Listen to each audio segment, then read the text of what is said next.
Welcome to another episode of the AI Innovators Podcast. Today we have with us Marko Jak.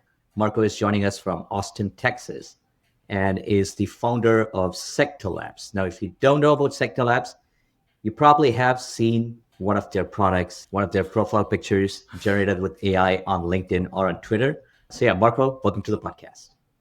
Hey, Prashant, thanks for having me.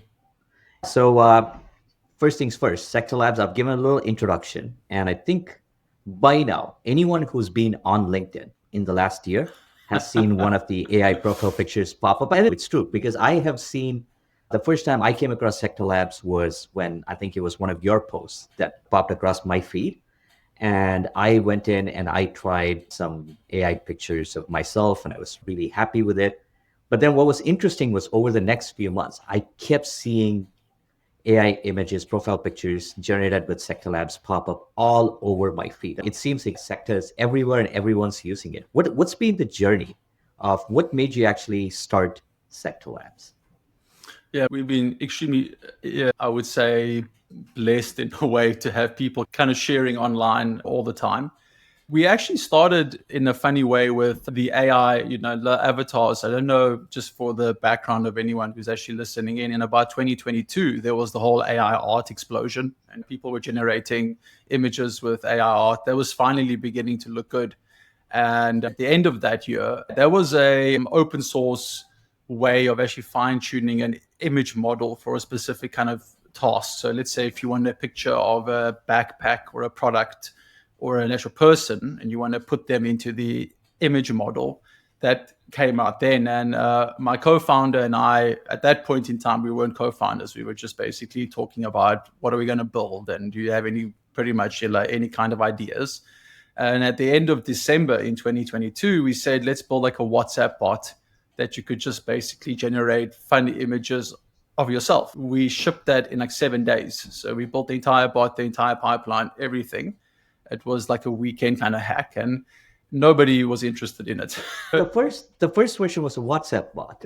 Yeah. We still have some of the infrastructure for Twilio and actually WhatsApp in our app that we have to get rid of.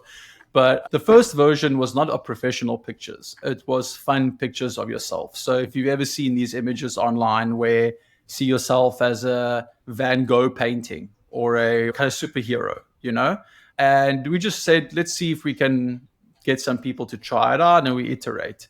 And we really only just got a handful of actual friends to give it a go.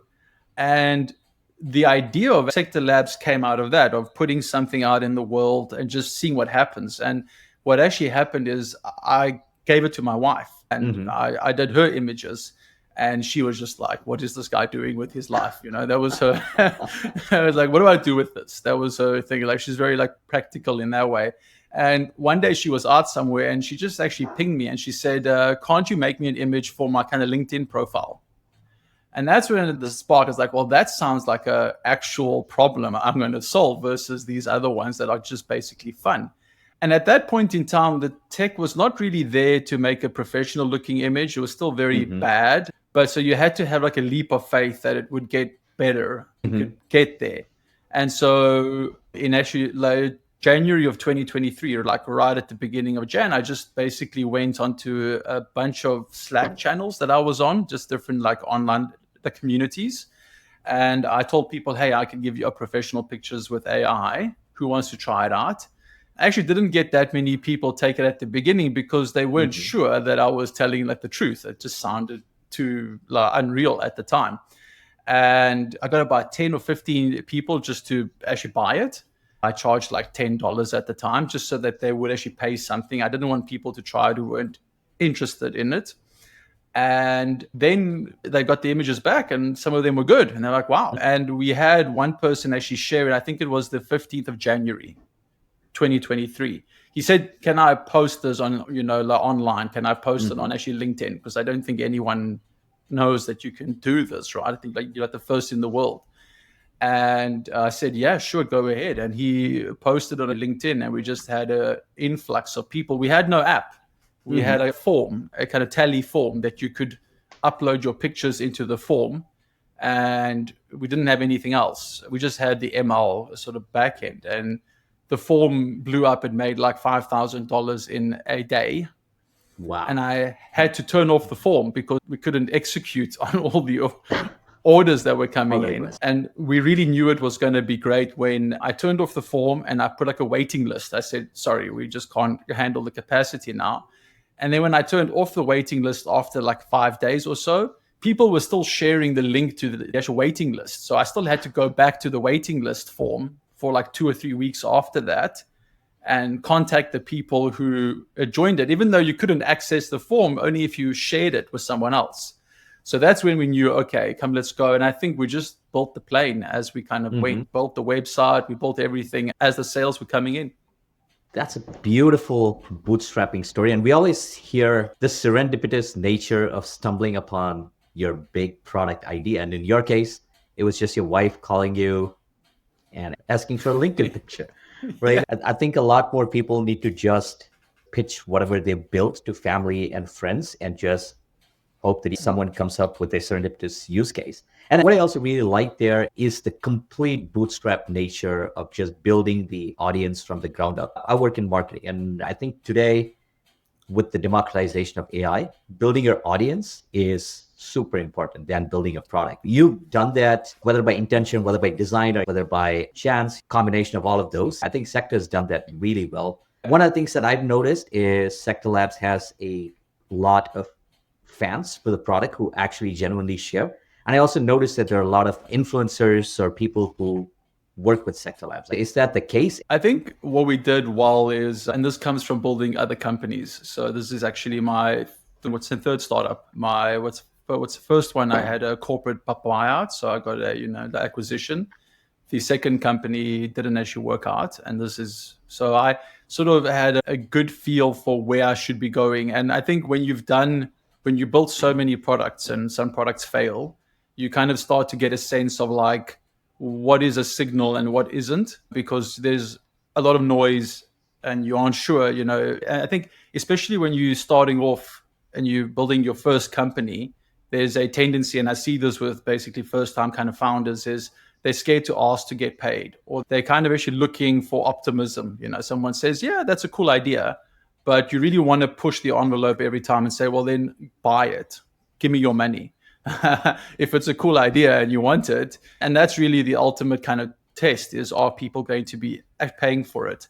And so using that kind of thinking, the people who were excited about it, we leaned into them from the get-go. We built a private like Slack community. We still only have about 800 people there, but it's only the biggest kind of fans. Only if you're sharing, we basically handpick you and we bring you in. It's quite hard to run it, but it was extremely valuable because I met some of the greatest people online who were excited about it. And so answering the question about influencers, we just sort of worked from there, from the small group, and we used them as a kind of focus group of building product.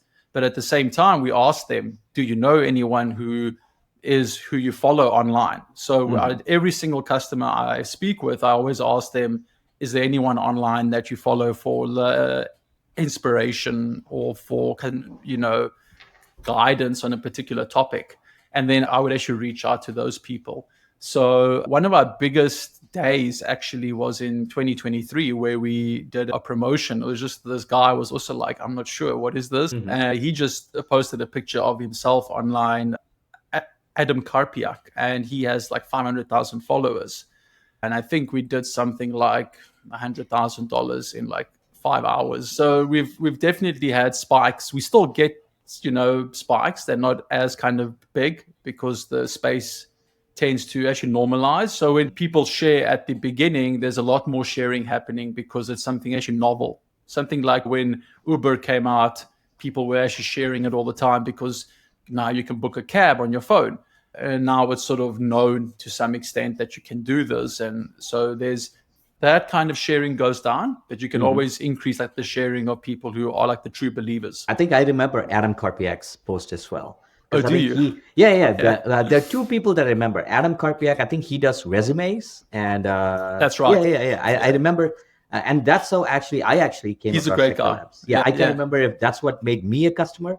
But I remember Adam Karpiak and then maybe Bonnie Gilbert and then a few other people in the recruiting space, in the resume space. They were all popping all over my LinkedIn. There were months where I wouldn't go a single day without seeing an AI generated profile picture from Secta Labs. I think people really love the product and the quality of it because there are hundreds of AI image generators out there. But when you go in there, you can just create anything. But I think the reason why, Secta appealed to everyday users like me is it's a very specific niche use case. And I can go in, I know exactly what I want. I don't have the challenge of having to choose from hundreds of different varieties. And I know I'm going in, I'm getting a profile picture and coming out, right? Like I say, I think that niche is really, really important. What sort of challenge do you see from other AI image generators today? And how do you continue to make Secta stand out? I think we sort of have a inherent protection to some extent because we creating images of your face. And I still say it's the most difficult ML task that there is, the most difficult AI task. Is it? I think so because, I mean, we're in the image space. And I say that because you are so good at seeing your own face and you're so good at detecting anything that's off in your face and your body. And so any minor defects or imperfections in the whole kind of process stand out. You know, if you are using image tools now, for example, OpenAI, don't know if you know, but like now they're blowing up because their new image model is really good. And I mean, I was like, I'm always keeping an eye on these things. So you're talking about other image generators. Like the first thing I did was I uploaded a picture of myself and I said, can you make this a professional picture?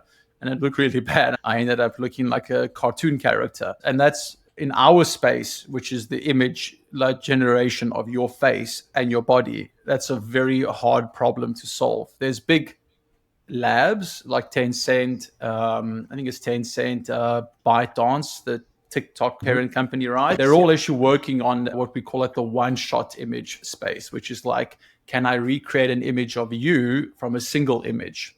They call that character consistency. Although character or consistency is within the image model, can I reproduce the same character every time?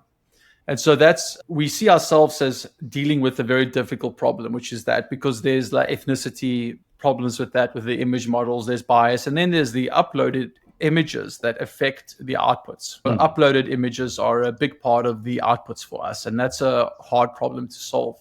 The image generator space as a whole, maybe the good thing to touch on here is anyone who was working in the image space maybe like remembers, stable diffusion 1.4 came out first, I think, and then 1.5, SDXL, all these image models came out. But it was very difficult to get them to create an image that you actually wanted to create, right? So if you said photo of a dog wearing a hat, he wouldn't be wearing a hat, just be like, oh, come on, how do I get this? How do I get the hat on the dog?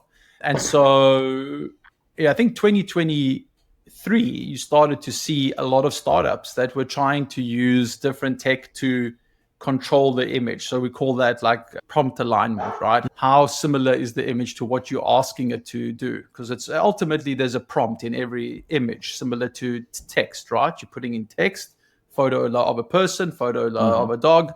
And what we're seeing, and I think this thing with OpenAI now and at the Gemini tools, I think the key thing we're seeing is that every time we think we have more tools in place to create the image, large LLMs or like the large models get better at just creating the image based on your instruction.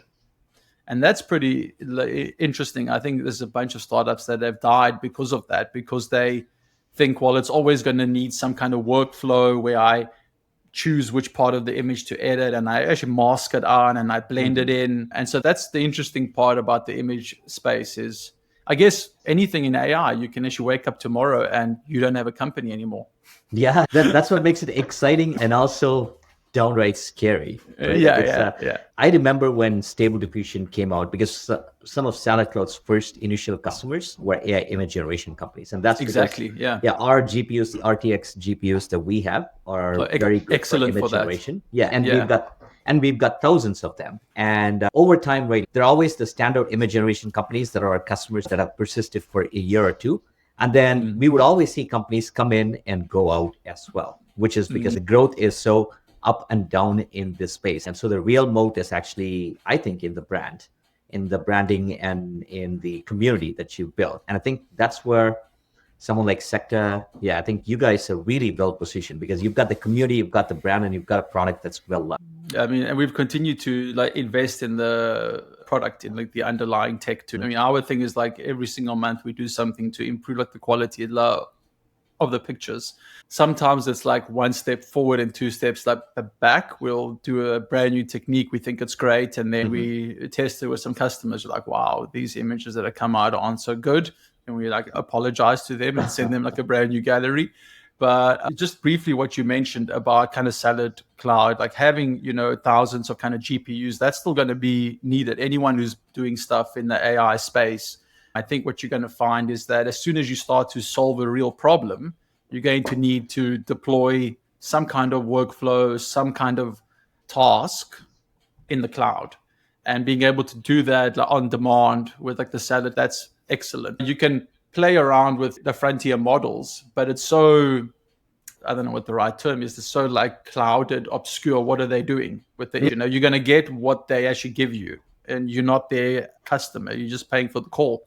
But if you can actually run your own infrastructure in the cloud, running your own infrastructure or running your own kind of workflows, that's still going to be the case, I think, for an extended period of time, whether you're in image gen or kind of video generation, especially for image and kind of video where you have a concrete task, like generate me an image, generate me an ad, put this product in the image, create it in this, aspect ratio. You're definitely going to need to run your infrastructure through something like Salad.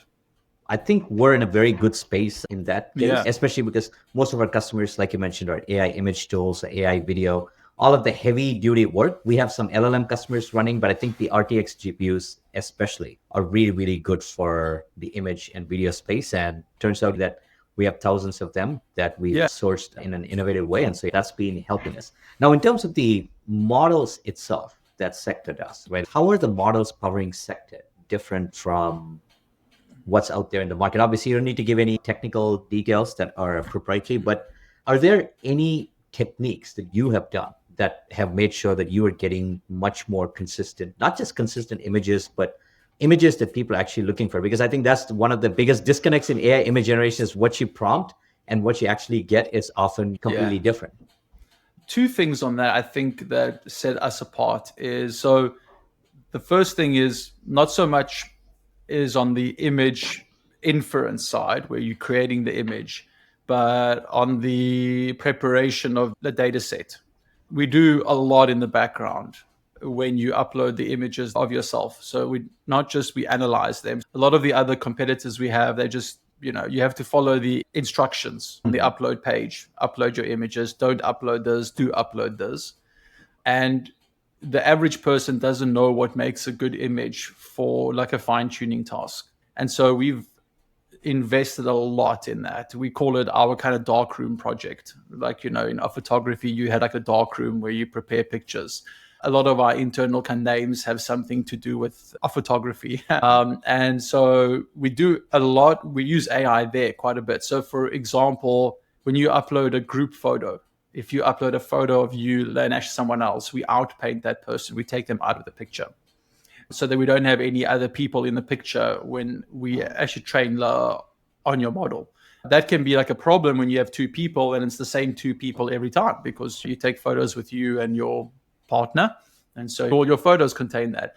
To answer the question though, on the inference side, the other thing which we do there is we have probably about 2 or 3 million images that have been upvoted, downvoted. So we have a huge data set internally on what people do like and what they don't like, which prompts are working, which kind of workflows are working. Everything is itemized on a per image, per kind of workflow basis. What that gives us the ability to do is we can change the inference as we go. So you can have a different experience to anyone else. Okay. And then that's something that you're saying is very unique to Secta.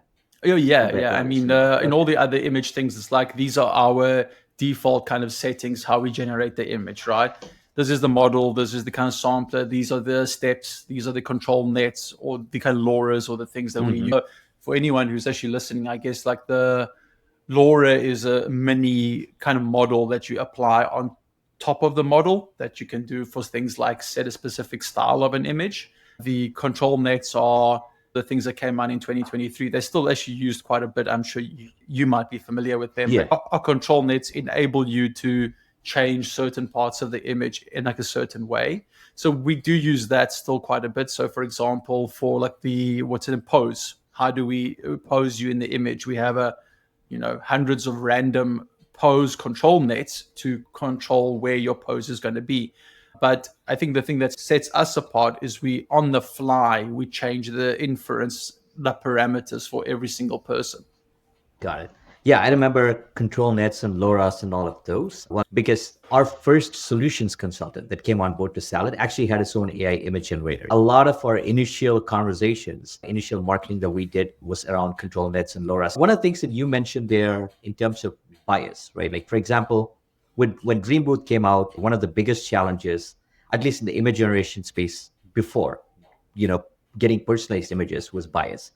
You type in a picture of a CEO, there's always, someone Exactly. Yeah. specific ethnicities and all of that. Now, in case of Secta, in case of AI profile pictures, because I am uploading 40 pictures of myself, my natural thinking is you are not struggling or you're not tackling cases of bias as much as a regular image generator. Is that the case, or are there cases where even with all of your training, bias seeps in and customers come in and not complain, but ask you like, hey, can you change this?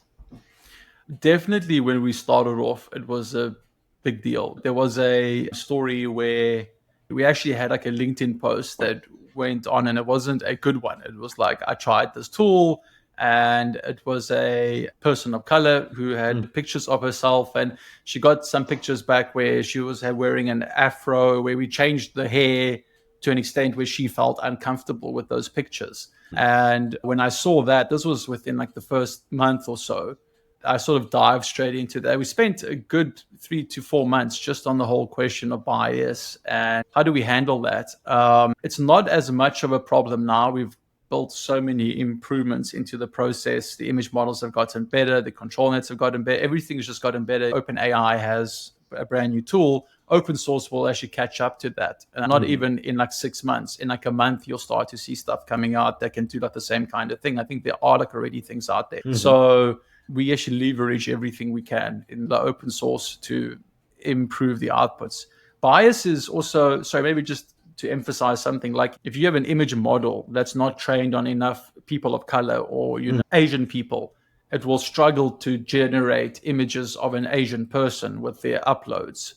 It just hasn't seen enough of that. And one very kind of actually funny thing was there was a token of Tokyo.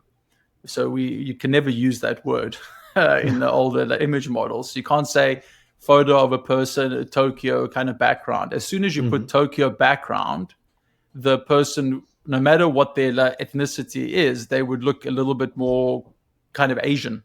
Okay. And there's small things like that even if you use the word black on its own, a kind of token black, you shouldn't ever use that word in the early image models because it could change your ethnicity to be black.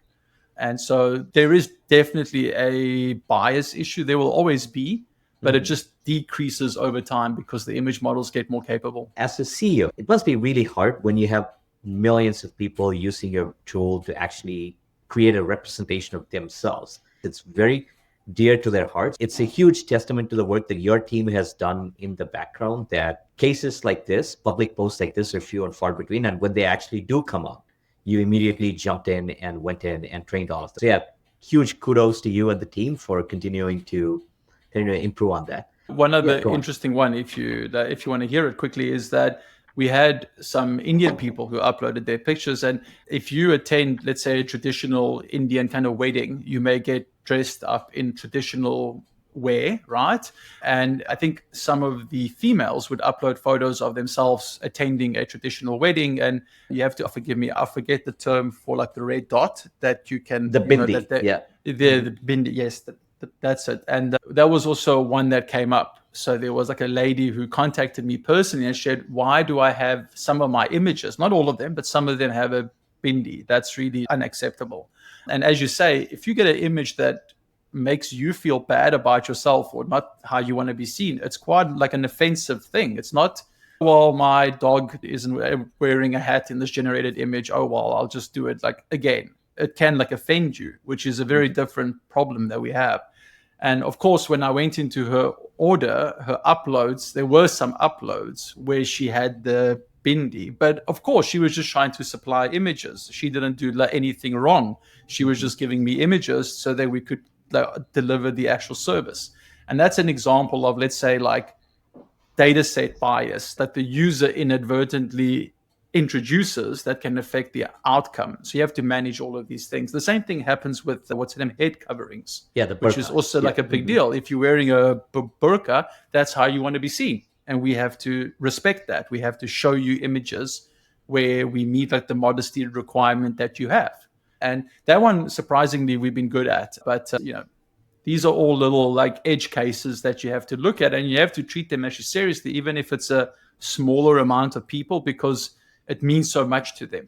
Yeah, it doesn't matter if you have 1,000 customers who are really happy. If you have one person who comes in and says, hey, you misrepresented me, your tool misrepresented me, that's going to cause a really negative effect. So yeah, kudos again. But yeah, some of those are, again, it's an evolving technology, and you just have to be patient with it and not take things to the heart. Now, in the recent past, we've seen tools like Lovable, Cursor, all these tools come in, and there's this whole narrative around, hey, now anyone can build an AI tool. But that gap of any person thinking that, hey, I can come after a Secta, I can come after one of these AI tools because now it's democratized.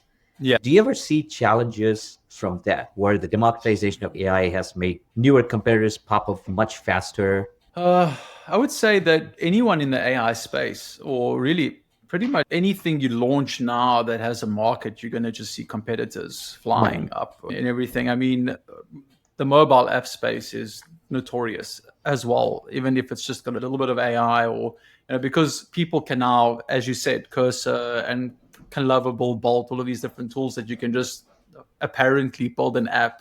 You will have a lot of that competition. At the beginning, you get a bit sort of irritated by it, a bit maybe. You're like, and they're copying something we did, they're offering the same thing. But you realize over time that if someone's actually copying you, they'll always be a few steps behind you. And so you just got to focus on the customer and just keep improving. And of course, as you say, the tools themselves do actually help us because we can iterate quickly from our end. I wouldn't say we fully embraced kind of what's in vibe coding everything, but we definitely build things quicker than we did in the past. But if you don't know how to read code, it's easy to boot up a competitor. But if you don't have the business experience or the experience in what you should build and what you should focus on, and you don't have the engineering experience, it's not going to end well for you. Yeah, a founder who can code. I think someone in a San Francisco meetup once said, yeah, a founder who can code, I will invest in them. And then now you're saying, yeah, a founder who can code but faster, even more appealing. In terms of user base, what's the user base of Secta? Are you guys always bootstrapped? We've been bootstrapped the entire time. Yeah, we did have a few kind of VCs come after us at the beginning. I still get like a random kind of VC email every 2 weeks. Hey, are you looking for money? We don't need to raise capital. I believe capital is sort of like peeling back the layers of risk of a company, right? If you have a good idea of what you're going to do with the capital, then you should actually raise money, or if you can do it at extremely good terms. We've been, bootstrapped the entire time. We probably are going to raise capital sometime during the course of this year. There's some big things we're actually working on. And then in terms of users, how many users do you say you have? We've got, I need to actually check, but 400,000 users. We also have a growing base of subscribers because we found there's not the vast majority, right? But about 20% of people that use our product are like, I want to keep getting images of myself. And so we have a subscription as well for those people who just want to be at the cutting edge. They want to have the best images, whatever brand new styles come out, whatever brand new models come out.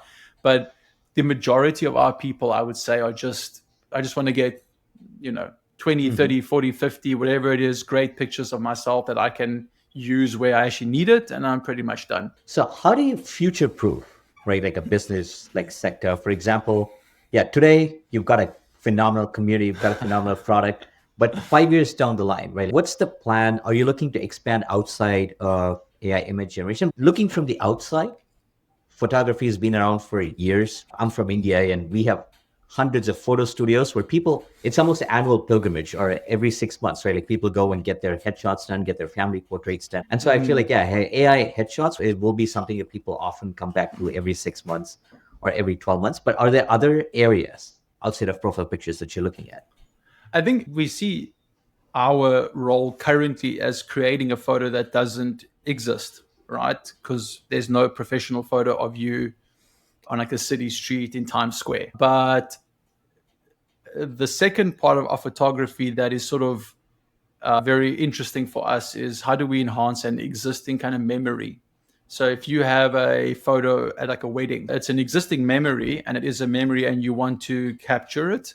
We don't want to create that memory, but how do we enhance that kind of memory so that it's more engaging? Maybe we take someone out of the picture, we clean up the picture. That's, I think, where we're going. And additionally, group pictures. So we really just kind of focused on this space of creating a replacement, if you want to think of it that way, as a professional camera, that it's perfect pictures of you anywhere, any occasion. And that's still an ongoing thing that we're basically working on. Every single month, we have more and more people that are happy with their pictures and more save rates and more people are enjoying the pictures. But it's still like a challenge. I think one of the streaming services, the CEO of a streaming service famously said their biggest competitor is sleep. I think Secta's biggest competitor would probably be photographers and just cameras. I have friends and family who are photographers, and I've shown Secta's images to them. And they always say, like, yeah, sometimes people do need, there's always going to be a market for people to actually have in-person photography. And also, it's not accessible to thousands of people. It's still very early. I'm always, when you're kind of working on an idea, you think everyone in the world should know about it and does know about it. But things take time to penetrate. Even if you look at things like how many people are kind of searching for traditional photography keywords on Google, like professional photographer near me or something. I mean, of course, a percentage of them do want the in-person experience. But, in some sense, you'll see that's still a really big kind of, it's a much bigger market still than the AI market. The world is still actually waking up to AI, I think. Now, I've got a couple final questions. One is, you've obviously helped hundreds of thousands of people generate AI profile pictures of themselves. Has there been any sort of feedback or story from somebody that's, a heartwarming story where someone came in and shared, like, because generating profile pictures is one case, but there is a real story behind everyone's picture, right? Like when we're putting up pictures on LinkedIn, someone's on the job market, trying to look professional and all of that. And I'm sure you must be getting feedback like that. Yeah, I have so many. Yeah. Those are like the things that actually what's going to keep us going. But one of the early ones was a gentleman who sent me an email, just basically separately. At the beginning, I was sending an email to every single customer. So every single customer, they would get an email from me. So I kind of waited for 5 or 6 days, and then I would send them an email. They could like reply to me, and we would kind of chat back and forth. One of those was a gentleman who said, look, he's never felt comfortable. And it was something I never kind of thought of, but like never felt comfortable going to a photographer because just, how he feels like about himself, or just it was an anxious kind of thing. Will I pay and will I get what I actually want? And I have to go there. And so there's a very interesting story. He said this really gave him like the confidence. And I think that's one thing we also realized early on. In some sense, we don't want to make artificial images of you. So we never did things that our competitors did, like prompting beautiful or handsome. We never used those actual words to try and make an unrealistic version of you. We always wanted to be like a 10% better version of you.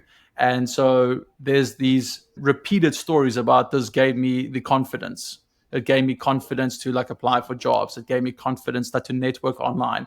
There was one guy who actually just like said, I updated my profile picture and I connected with people and I get like hundreds or more like connection requests. And that actually makes sense. I mean, the first thing people see on any profile online really is your picture. That's like the main thing that people see. Yeah.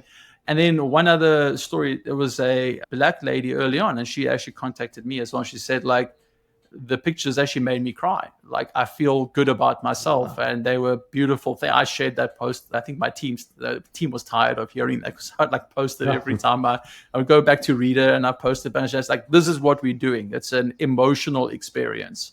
It's one gentleman who is an author of a book. I'll kind of share this as like a final one. He said something that really stuck out to me as sort of the actual mission of the company to some extent. He said, with your tool, with AI, I can finally have an image that I feel represents me entirely.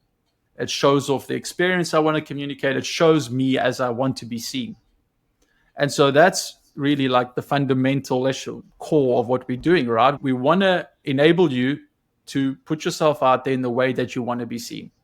And that's a difficult challenge, but that's really the core of it, is like, how do you want to be seen? Those are some beautiful stories. How we see ourselves and how we want to be seen is something so emotional and so near and dear to many people's heart. And the thing that you touched on, right? Like the gentleman who wasn't comfortable going to a photography studio. My father was like that. Yeah, a lot of people still have that. What you're offering is something very beautiful, near and dear to a lot of people's heart, where they can actually see an accurate representation of themselves, how they want to be seen and how they want to show themselves. Yeah, and I mean, you'll be surprised that the majority of professional photographers don't give that to people, purely because of time and constraints. Like, if you're coming in for a 20-minute shoot in the studio, right? That's what you got to do. You have 20 minutes. These are your 10 or 20 pictures. And maybe you don't actually like them, but you feel like you have to use it because it's a picture that you had taken.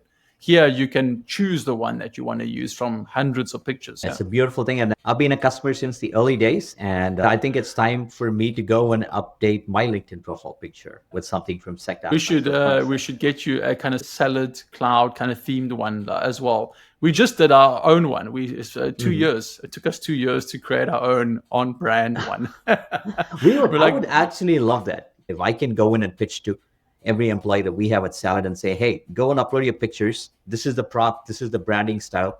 That would be phenomenal for marketing.